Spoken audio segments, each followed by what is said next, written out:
बैठक में तनाव भरी खामोशी छा गई थी। हम सबकी नजरें पिताजी के चेहरे पर कुछ टटोल रही थीं, लेकिन उनका चेहरा सपाट और भावहीन था। तपन उनके सामने चेहरा झुकाए बैठा था। शायद वह समझ नहीं पा रहा था कि अब क्या कहे। पिताजी की दृढ़ इनकार ने उसकी हर अनुनय विनय को ठुकरा दिया था। सहसा वह भर्राए स्वर में बोला, मैं जानता हूँ मामा जी, आप हमसे बहुत नाराज हैं। इसके लिए मुझे जो चाहे सजा दे लें, किंतु मेरे साथ चलने से इनकार न करें। आप नहीं चलेंगे तो दीदी का कन्यादान कौन करेगा? पिताजी दूसरी तरफ देखते हुए बोले, देखो, यहाँ यह सब नाटक करने की जरूरत नहीं है। मेरा फैसला तुमने सुन लिया है। जाकर अपनी माँ से कह देना कि मेरा उनसे हर रिश्ता बहुत पहले ही खत्म हो गया था। टूटे हुए रिश्ते की डोर को जोड़ने का प्रयास व्यर्थ है। रही बात कन्यादान की, यह काम कोई पड़ोसी भी कर सकता है। रघुवीर, तुझे क्या हो गया है? दादी ने सहसा पिताजी को डपट दिया। माँ और भैया के साथ मैं भी वहां उपस्थित थी, लेकिन पिताजी का मिजाज देखकर उन्हें टोकने या कुछ कहने का साहस हम लोगों में नहीं था। उनके गुस्से से सभी डरते थे, यहाँ तक कि उन्हें जन्म देने वाली दादी भी। मगर इस समय उनके लिए चुप रहना कठिन हो गया था। आखिर तपन भी तो उनका नाती था। उसे दुत्कारा जाना वे बर्दाश्त नहीं कर सकीं और बोलीं, तपन जब इतना कह रहा है तो तू मान क्यों नहीं जाता? आखिर तान्या तेरी भांजी है। माँ, तुम चुप रहो। दादी के हस्तक्षेप से पिताजी बौखला उठे। तुम्हें जाना हो तो जाओ, मैंने तुम्हें तो कभी वहां जाने से मना नहीं किया, लेकिन मैं नहीं जाऊंगा। मेरी कोई बहन नहीं, कोई भांजी नहीं। अब चुप भी कर, दादी ने झिड़क कर कहा। खून के रिश्ते इस तरह तोड़ने से टूट नहीं जाते। और फिर मैं अभी जिंदा हूँ। तुझे और माधवी को मैंने अपनी कोख से जना है। तुम दोनों मेरे लिए एक समान हो। तुझे भांजी का कन्यादान करने जाना होगा। मैं नहीं जाऊंगा, पिताजी बोले। मेरी समझ में नहीं आता कि सब कुछ जानने के बाद भी तुम ऐसा क्यों कह रही हो।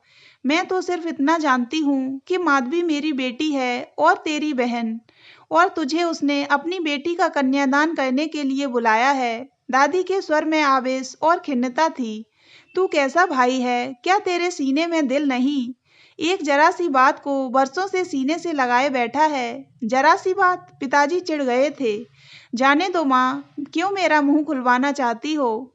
तुम्हें जो करना है करो, पर मुझे मजबूर मत करो। कहकर वे झटके से बाहर चले गए।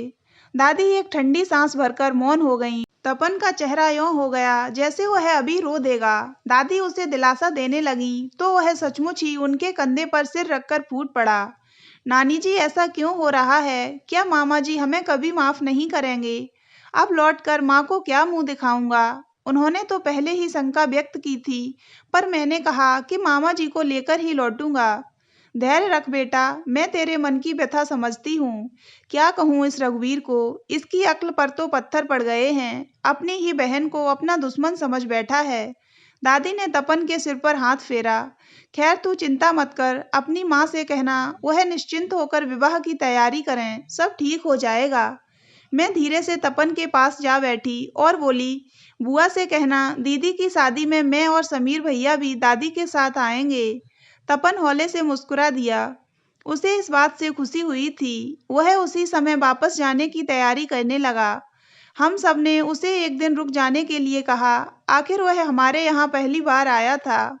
पर तपन ने यह कहकर इनकार कर दिया कि वहाँ बहुत से काम पड़े हैं। आखिर उसे ही तो माँ के साथ विवाह की सारी तैयारियां पूरी करनी हैं। तपन का कहना सही था। फिर उससे रुकने का आग्रह किसी ने नहीं किया और वह चला गया। तपन के अचानक आगमन से घर में एक अव्यक्त तनाव सा छा गया था। उसके जाने के बाद सब कुछ फिर सहज हो गया, पर मैं तपन के विषय में ही सोचती रही।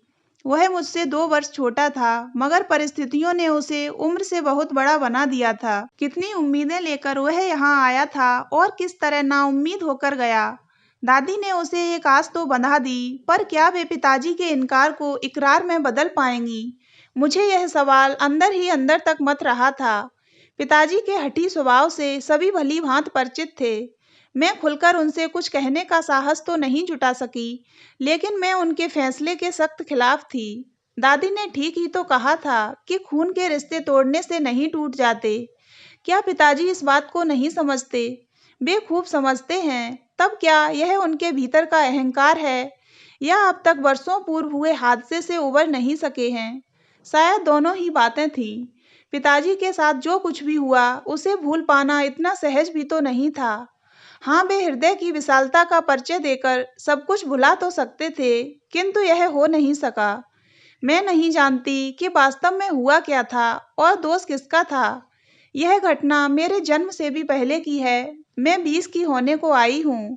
मैंने तो जो कुछ जाना सुना दादी के मुंह से ही सुना। एक बार नहीं बल्कि कई कई बार दादी ने मुझे वह कहानी सुनाई। कहानी नहीं बल्कि यथार्थ। दादी, पिताजी, बुआ और फूफा का भोगा हुआ यथार्थ।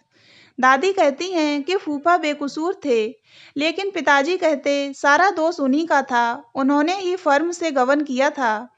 मैं अब तक समझ नहीं पाई किसे सच मानूं। हाँ, इतना अवश्य जानती हूँ, दोष चाहे किसी का भी रहा हो, सजा दोनों ने ही पाई। इधर पिताजी ने बहन और जीजा का साथ खोया, तो उधर बुआ ने भाई का साथ छोड़ा और पति को हमेशा के लिए खो दिया। निर्दोष बुआ दोनों की तरफ से चली गईं। मेरा मन उस अतीत की ओर लौटने लगा, जो अपने भीतर दुख के अनेक प्रसंग समेटे हुए था। दादी के कुल 3 बच्चे थे। सबसे बड़े ताऊजी, फिर बुआ और उसके बाद पिताजी। तीनों पड़े बले शादियां हुईं। उन दिनों ताऊजी और पिताजी ने मिलकर एक फर्म खोली थी, लेकिन अर्थाभाव के कारण अनेक कठिनाइयों का सामना करना पड़ रहा था। उसी समय फूफा जी ने अपना कुछ पैसा फर्म में लगाने की इच्छा व्यक्त की। ताऊजी और पिताजी को और क्या चाहिए था। उन्होंने फूफा जी को हाथों हाथ लिया। इस तरह साजे में शुरू हुआ व्यवसाय कुछ ही समय में चमक उठा और फलने फूलने लगा। काम फैल जाने से तीनों साझेदारों की व्यस्तता काफी बढ़ गई थी। ऑफिस का अधिकतर काम फूफा जी संभालते थे। पिताजी और ताऊजी बाहर का काम देखते थे। कुल मिलाकर सब कुछ बहुत ठीक ठाक चल रहा था, मगर अचानक ऐसा हुआ कि सब गड़बड़ा गया। ऐसी किसी घटना की किसी ने कल्पना भी नहीं की थी। अचानक ही फर्म में लाखों की हेराफेरी का मामला प्रकाश में आया, जिसने न केवल तीनों साझेदारों के होश उड़ा दिए, बल्कि फर्म की बुनियाद तक हिल गई। तात्कालिक छानबीन से एक बात स्पष्ट हो गई कि गबन किसी साझेदार ने ही किया है, और वह जो भी है बड़ी सफाई से सबकी आंखों में धूल झोंकता रहा है। तमाम हेराफेरी ऑफिस की फाइलों में हुई थी, और वे सब फाइलें यानी कि सभी दस्तावेज फूफा जी के अधिकार में थे। आखिरकार शक की पहली उंगली उन पर ही उठी। हालांकि फूफा जी ने इस बात से अनभिज्ञता प्रकट की थी और अपने आप को निर्दोष ठहराया था, पर चूंकि फाइलें उन्हीं की निगरानी में थीं, तो बिना उनकी अनुमति या जानकारी के कोई उन दस्तावेजों में हेराफेरी नहीं कर सकता था। लेकिन जाली दस्तावेजों और फर्जी बिलों ने फूफा जी को पूरी तरह संदेह के घेरे में ला खड़ा किया था। सवाल यह था कि यदि उन्होंने हेराफेरी नहीं की तो किसने की।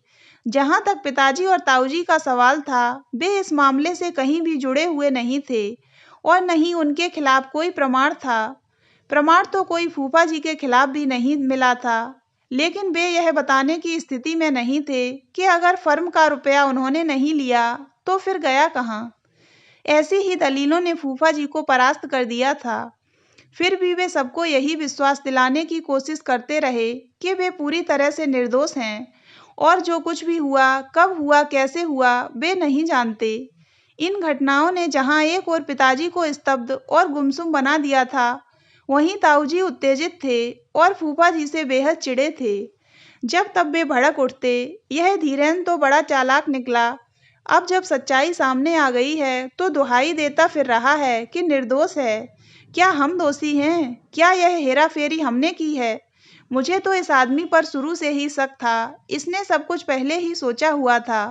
हम इसकी मीठी मीठी बातों में आ गए। इसने अपने पैसे लगाकर हमें एहसान के नीचे दबा देना चाहा।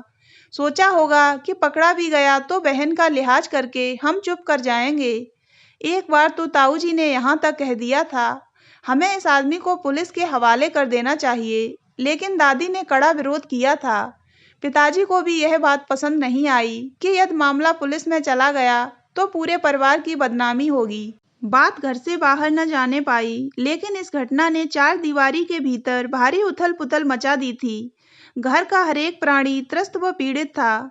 पिताजी के मन को ऐसा आघात लगा कि वे हर ओर से विरक्त हो गए। उन्हें फर्म के नुकसान और बदनामी की उतनी चिंता नहीं थी जितना कि विश्वास के टूट जाने का दुख था। रुपया तो फिर से कमाया जा सकता था, मगर विश्वास? उन्होंने फूफा जी पर बड़े भाई से भी अधिक विश्वास किया था। बड़ा भाई ऐसा करता तो शायद उन्हें इतनी पीड़ा न होती, मगर फूफा जी ऐसा करेंगे, यह तो उन्होंने ख्वाब में भी नहीं सोचा था। उधर फूफा जी भी कम निराश नहीं थे। वे किसी को भी अपनी नेक नियति का विश्वास नहीं दिला पाए थे। दुखी होकर उन्होंने यह जगह, यह शहर ही छोड़ देने का फैसला कर लिया। यहाँ बदनामी के सिवाय अब धरा ही क्या है। अपने पराये सभी तो उनके विरुद्ध हो गए थे। वे बुआ को लेकर अपने एक मित्र के पास अहमदाबाद चले गए। दादी बताती कि जाने से पूर्व फूफा जी उनके पास आए थे और रो रो कर कहा था, सब लोग मुझे चोर समझते हैं, लेकिन मैंने गबन नहीं किया। परिस्थितियों ने मेरे विरुद्ध षड्यंत्र रचा है। मैं चाह कर भी इस कलंक को धो नहीं पाया। मैं भी तो आपका ही बेटा हूँ। मैंने उन्हें हमेशा अपना भाई ही समझा है। क्या मैं भाइयों के साथ ऐसा कर सकता हूँ?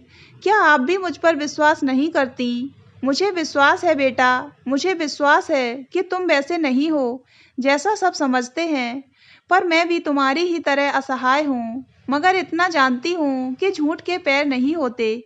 सच्चाई एक न एक दिन जरूर सामने आएगी और तब ये ही लोग पछताएंगे। दादी ने विश्वासपूर्ण ढंग से घोषणा की थी। व्यवसाय से पिताजी का मन उचट गया था। उन्होंने फर्म बेच देने का प्रस्ताव रखा। ताऊजी भी इसके लिए राजी हो गए। गबन और बदनामी के कारण फर्म की जो आधी पौनी कीमत मिली, उसे ही स्वीकार कर लेना पड़ा। पिताजी ने एक प्राइवेट कंपनी में नौकरी कर ली, जबकि ताऊजी का मन अभी तक व्यवसाय में ही रमा हुआ था। वे पिताजी के साथ कोई नया काम शुरू करना चाहते थे, किंतु उनके इनकार के बाद उन्होंने अकेले ही काम शुरू करने का निश्चय कर लिया। फर्म के बिकने के बाद जो पैसा मिला, उसका एक हिस्सा ताऊजी ने फूफा जी को भिजवा दिया। हालांकि यह बात ताऊजी को पसंद नहीं आई, मगर पिताजी का कहना था, उसने हमारे साथ जो कुछ किया, उसका हिस्सा लेकर वही कुछ हम उसके साथ करेंगे, तो हम में और उसमें अंतर ही क्या रह जाएगा।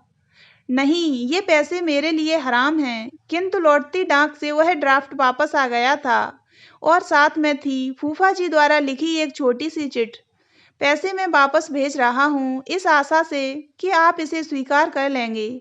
अब इस पैसे पर मेरा कोई अधिकार नहीं है। फर्म में जो कुछ भी हुआ, उसकी नैतिक जिम्मेदारी से मैं मुक्त नहीं हो सकता।